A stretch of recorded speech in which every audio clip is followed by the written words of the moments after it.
So what are we doing on this nice crisp fall day?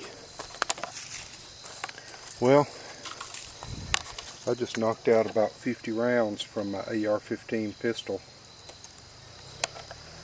a little while ago, but now it's time to work on making a campsite, which this of course is my existing shooting and bonfire site, but I just decided it was time to go ahead and make it good for spending a bit more time up here, make it a little more comfortable. So I've been doing a little bit of clearing further up on the hill, up the shooting range, and near the pond, trail to the pond and so on, with my marbles machete, which I have a few machetes. And of course I have axes and hatchets and stuff like that too. But this is a thin machete, thinner than any of my others, but it does a really good job, and it's much easier to sharpen than the bigger ones. I can't use it for as much heavy duty stuff as, say, my Ontario machetes, for example. But, you know, I can cut some firewood with it.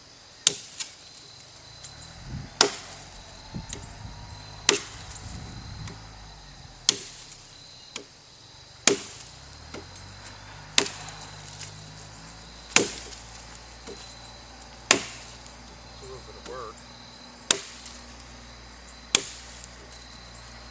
This is nice dry oak, by the way,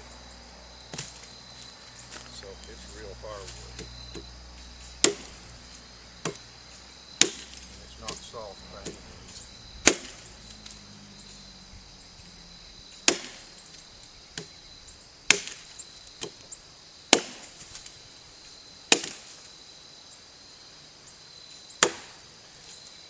Let me see if that's still in the viewfinder, or in the field of view.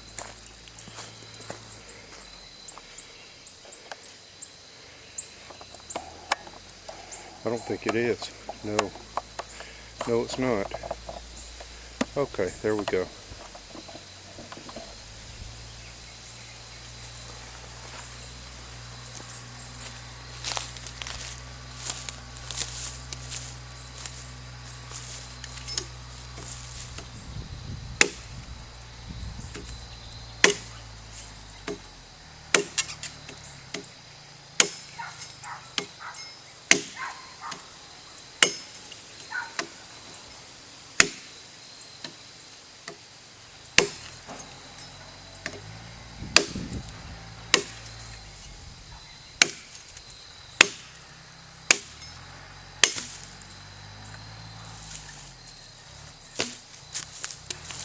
Here it is, closer up. Made in El Salvador.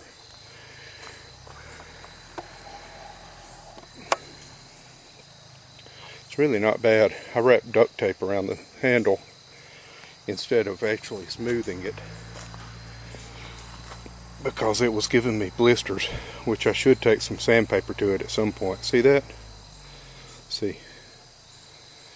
The panels don't actually fit the blade very well, so one of these days I need to smooth it, but then I'll have to refinish it. Of course, hitting it with some spray paint will probably be fine, because you know, it's not like that's fine walnut or anything. But see, that's pretty thin. It's, I guess, about 1/8 of an inch, but it's good steel. And like I said, it takes an edge really easily and holds it fairly well. And you know, I cut weeds and stuff with this part of the blade, And you know, I've read several places that with the bolo, if you're going to cut wood with it, that's where you should hit it too. But I don't do that. I've found that it works better to cut it a little farther back for wood. Plus, a good thing about that is I can give a sharper edge up here and a more wood cutting oriented edge back here. Not that I do that, but I could. I actually just use, I've got a little sharpener that's, you know, crossed sharpener. It's got carbide cutters on one side and ceramics on the other side. And I just hit it with that. You know, because like I said, that thin blade makes it easy to sharpen, and that's how I sharpen it. This one, it's not how I sharpen my thicker ones, obviously. They won't fit in the sharpener. So I sharpen them the more traditional way, but this one is just an easy grab and go machete that I can hit with that sharpener, and you know, it does an okay job. I'll tell you what, let's try a different thing that I've got here, a different little tool.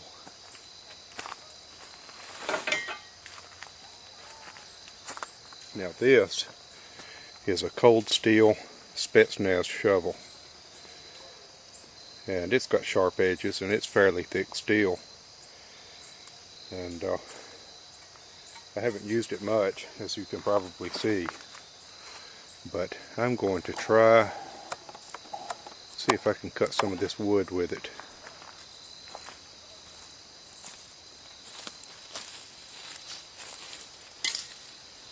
That's weed.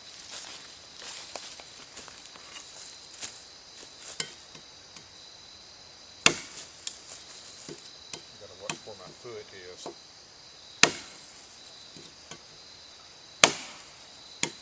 Now this was not a pre-started cut or anything like that. I say that because I'm pretty amazed at how well it's doing already. Knocking big chips out.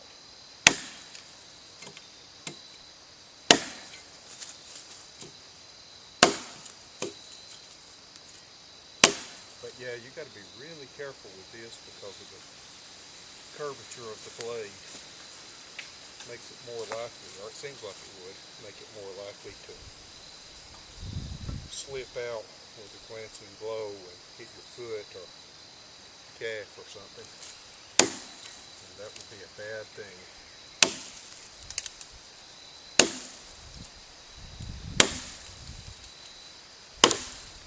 Look at that. Wow.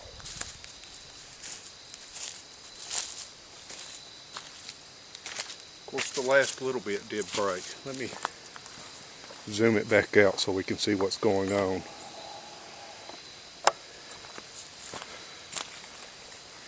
Look at that. Man, that's pretty cool. Let me pause this. Okay, I'm doing a bit of clearing here.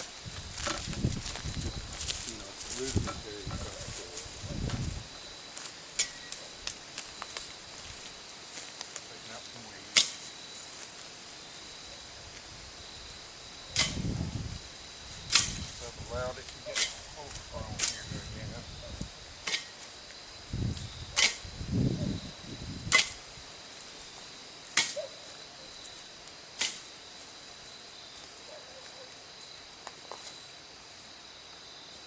It's pretty rocky.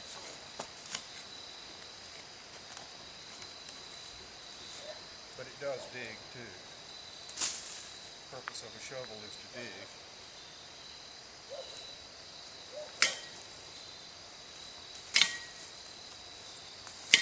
I've ever actually seen a video of somebody actually digging with one of these yet. I've seen a lot of them, or a few of them anyway.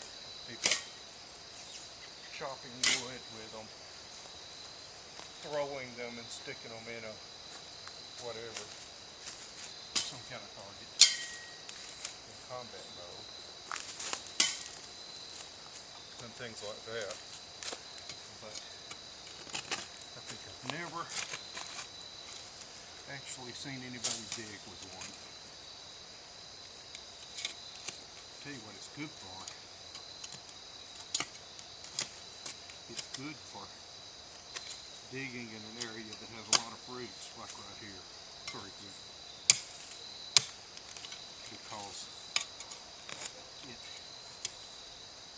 it digs, but it also chops roots. And, you know, that's a really good function with it. But let's grab another tool, because I've got an actual purpose here today.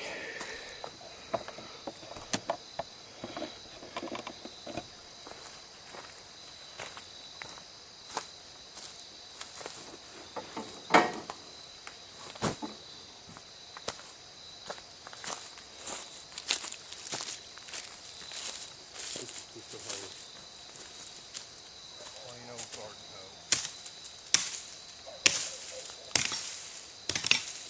When I say I have a purpose here, I don't mean my purpose is not just clearing for the sake of clearing. No, I'm clearing for a reason. This is a little bit furrowed because it's the end of that field that I've actually plowed with my bolo tractor a couple of times. I actually used a potato hiller and used an actual turning plow on it. But, you know, I plowed that to plant some stuff. Not this year I didn't, but I think probably last year I did. Plowed it and planted some stuff up here to attract deer.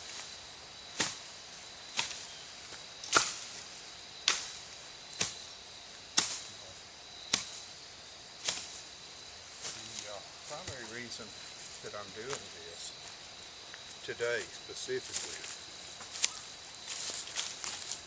is because I want to make a nice level spot of at least 10 by 10 feet.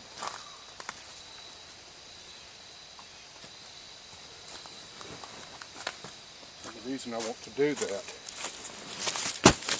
is because of this.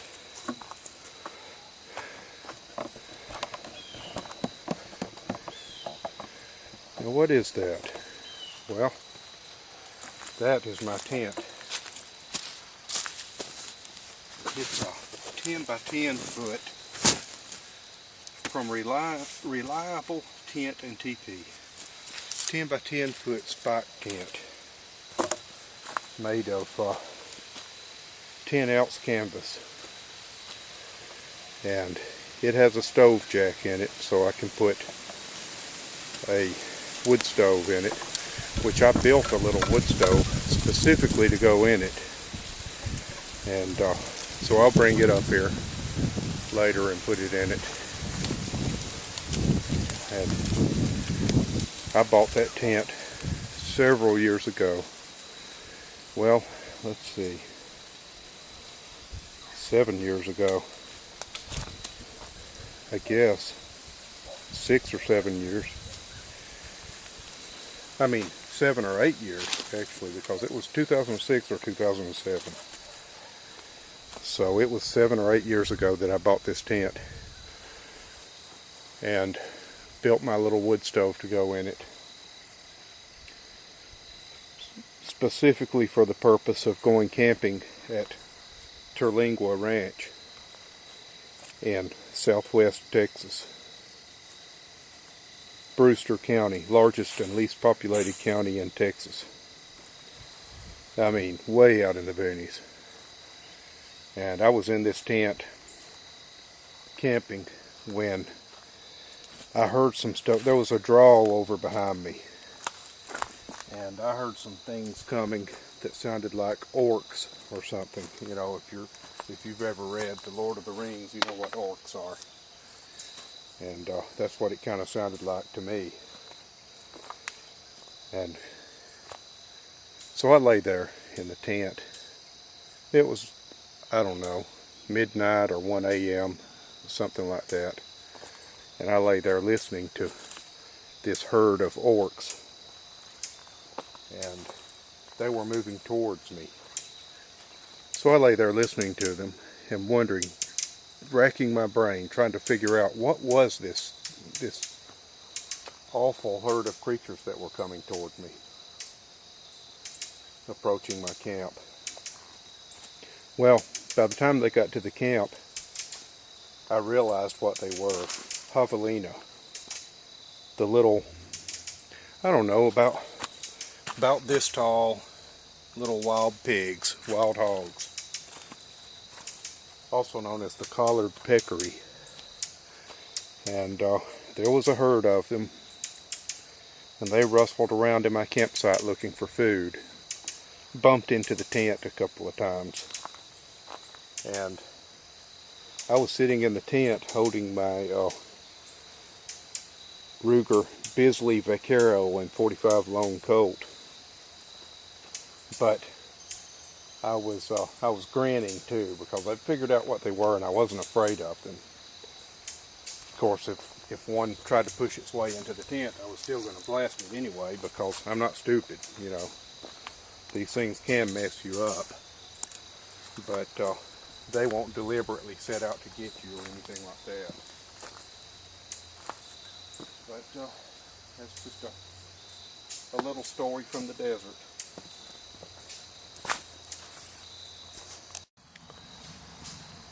So I have pitched and camped in this tent since then, but it's been quite a while since I did. Actually, you guys may have seen my Sears garden tractor, Sears Suburban 12, 1966 model. I made a few videos of it after I went to Kentucky and got it. I bought it for $85 on eBay and drove my Dodge Cummins diesel pickup to Kentucky and got it.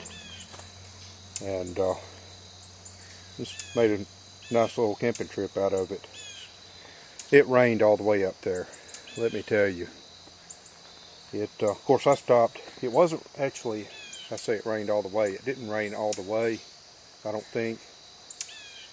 The day that I headed out, it seems like I remember it being fairly nice that day. And I went to Dixie Gun Works in Union City, Tennessee, which is just south of Land Between the Lakes.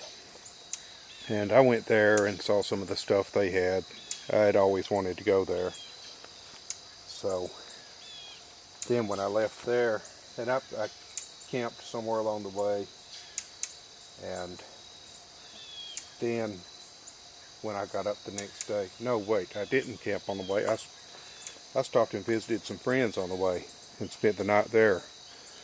But when I got up the next day, it was raining, and I headed out and it rained all day, and I went well up into Kentucky and met this guy with the tractor, got it, loaded it in the truck. And at that point the engine was locked up, which is why I got it for 85 bucks. And in one of the first videos of that tractor, I described how I got it unlocked and got it running for less than $20, I believe. But anyway, on the way back, see, I took this tent with me, and it just sat in the open back of my pickup truck getting rained on in that bag that it's in here. And so then on the way back I stopped in Land Between the Lakes, and I had read some strange stories on various sites, AR15.com and other sites on the internet. In fact, I think it seems like this particular story, somebody has, a dedicated website for this story, and the story is the LBL monster. And I read up on this, and it's, you know, it's one of those interesting stories that you hear about, where people tell about some kind of creature that does this or that. But anyway, the basis of the story is there have been stories about this creature from, you know, back before the white man was even here, supposedly. And but at some point back in the 70s, there was a murder. An entire family was absolutely slaughtered. They were camping, you know, in a travel trailer in this particular campsite that was close to the lake, close to one of the lakes. There's Kentucky Lake, and then there's another one, and I think it was Kentucky Lake. It's whichever one is to the west, anyway. I would have to look it up. I don't remember for sure right now. But anyway, it was right, I mean, very close to that lake. And this family was camping in a travel trailer, and something tore the door off the hinges and absolutely just ripped the whole family apart, murdered them, left body parts scattered, you know, over a quarter of a mile or something. And it was a really interesting story. So anyway, I read all this and I decided, well, okay, I'm going to Kentucky anyway on this trip, and I want to camp. So I'm going to camp in that campsite and see what happens. So I did. I camped in this tent. And I tell you what, it rained all day. And I pulled up to the campsite just about as it got dark, pretty much. And got out and started pitching the tent in the rain. And just about the time I got the tent pitched, it stopped raining. And that was it. No more rain that night. It was pretty cool. And, you know, I thought it was going to be a really miserable night, but it ended up being a pretty good night. And I made a campfire and grilled some sausages, and just had a pretty good time of it. And the only monsters I saw were some really monstrous feral cats that started coming around and hiding under my truck and creeping out and wanting to get some food. And man, I tell you what, I mean, these were some scary looking cats. And they obviously were not somebody's cats. They were 100% feral, but they also were obviously accustomed to coming out and stealing food when people camped there. But that's the only monsters that I encountered. I actually threw some food to them. You know, I sat there around the fire, and they were just at the edge of the firelight, basically. Or a couple of them were. Most of them stayed hidden. But a couple of them came pretty close. And so I would throw some food to them, and they would take it over there and squabble over it. But they acted kind of not like most cats do. For one thing, they were in a pack, and that's pretty unusual for cats. And the other thing is, although they squabbled quite a bit, they did share the food. And that's another thing you generally don't see cats doing. But I think that was the last time I have camped with this tent, and that was, I don't know, 2010. I'll have to look it up, see when the tractor videos were. Whenever the tractor videos were, was when it was. And it was in, I think it was in November of that year, or it might have been December.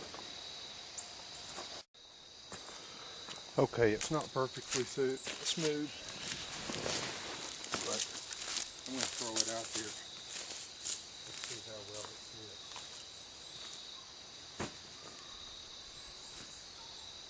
I saw a spider going here earlier. It might have been a brown recluse. watch it float.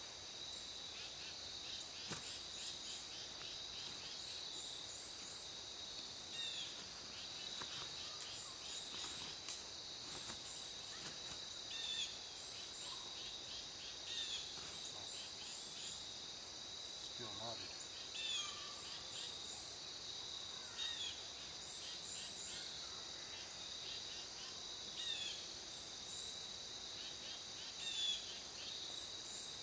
I hope this is still in good condition. I would hate it if it weren't, because they gave, I think, about $500 for this tent, but I've looked up 10 by 10 foot canvas spot tents. I don't remember if I found this exact brand name, because I couldn't remember the brand name on the time, but I did find some tents just like this. And they're about $1,000 now, so you can imagine why I would not want to have to replace it.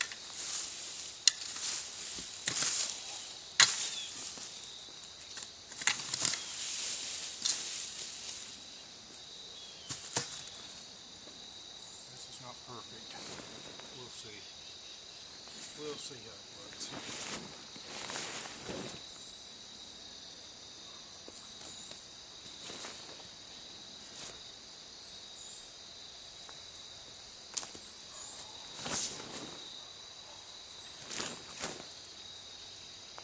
This is the back. Toward the camera is north. So up the hill is east.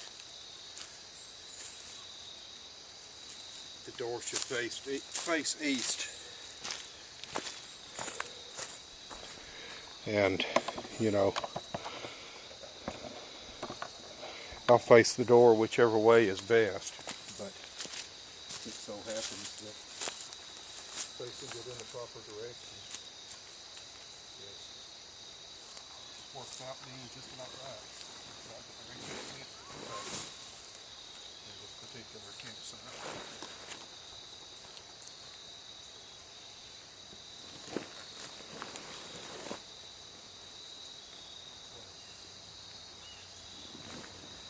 It's not really smooth under it.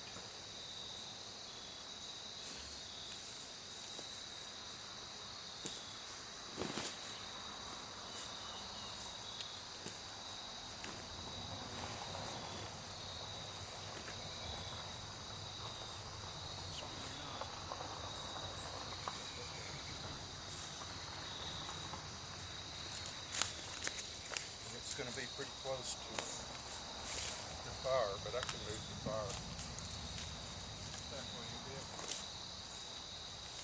Keep it small.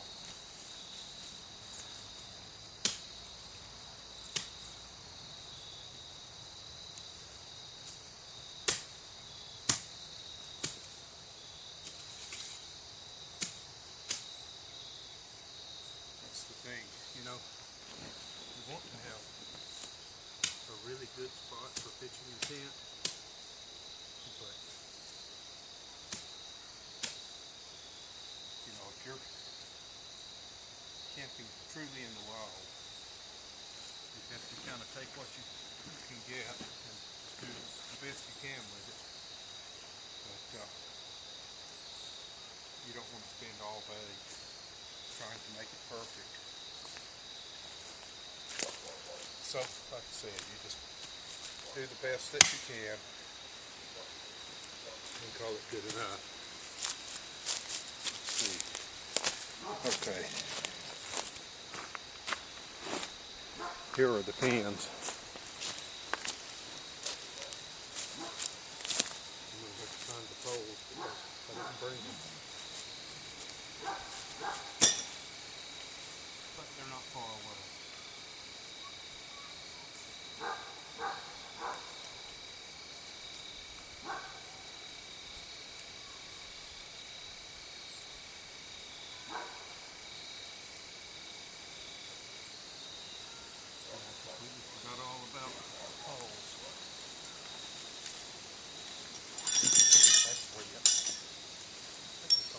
hole.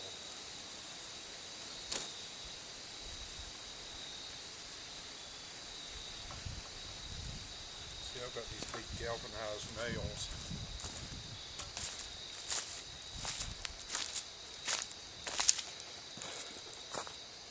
I believe I saw those on clearance somewhere, Lowe's or somewhere, and got them real cheap, seems like. Because I'm here to tell you, eggs this now $1,000 tent came with are not high quality at all. If you buy one of these tents, if it comes with the same pegs they used to, that this one did, the best thing to do is just throw those things away immediately and not even bother with them.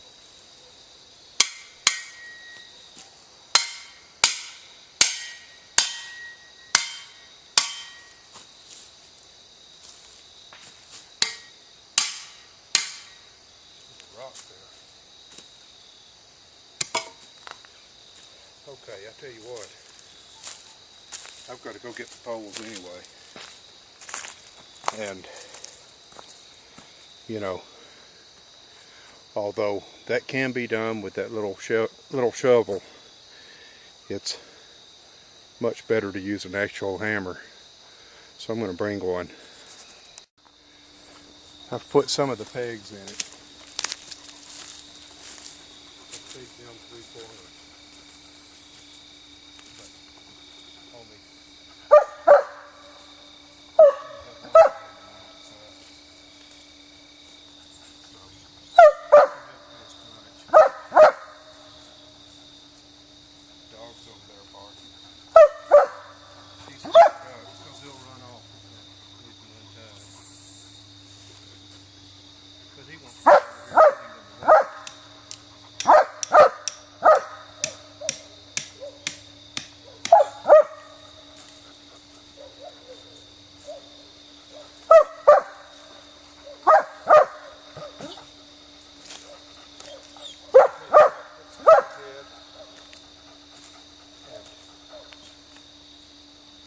let's go ahead and stand up the pole in it.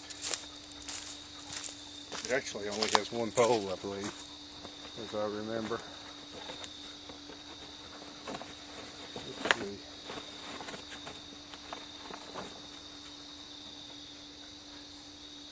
Well, kind of. I remember now it has some corner poles, but they're little short. Yeah.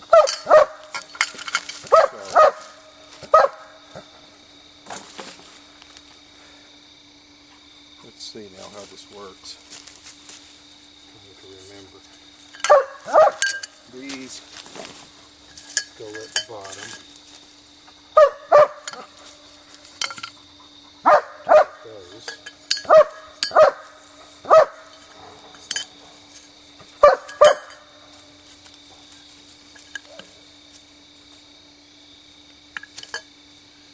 No, maybe there was. No. Let's see. So 1, 2, 3, 4, 5, 6. With the pins on. So these two go inside. Yeah, I remember that. If I could just remember how the rest of it goes. Let's see.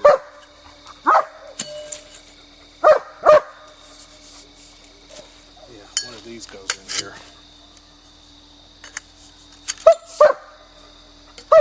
That's a spacer. That's how it works. Yeah. So let's start with it.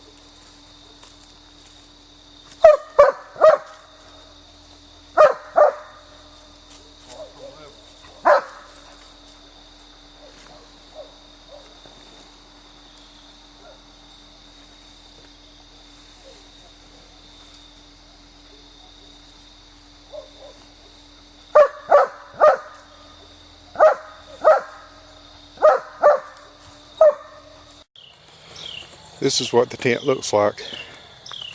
This is a different day from what you were just watching because my memory card filled up.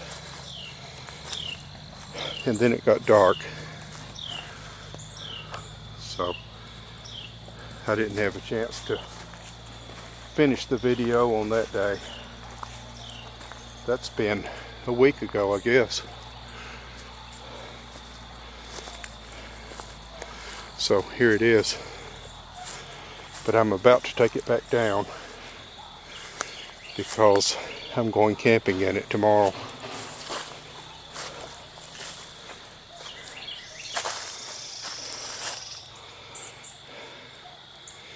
I don't know if you've seen the videos of Wolf Pen Camp, but that's where I'm going tomorrow. I'm going to camp there and do some hog hunting. And this, by the way, is the flap for the wood stovepipe. And I have used a wood stove in it before.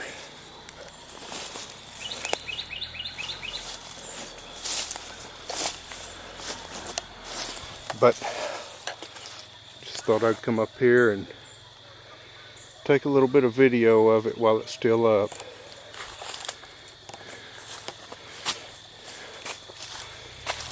Here's the little hole I dug that you've seen before. Boy, you really can't see much as far as depth of field, can you, on the camera? That's about 18 inches deep or so. There's the trail. It's kind of overgrown now. Haven't ridden on it in a while. I need to do that too.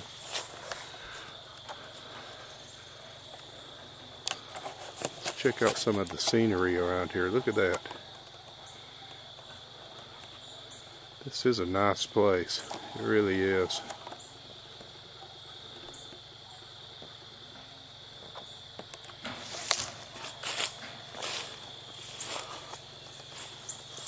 And I've got nothing against camping in my own backyard here, as it were.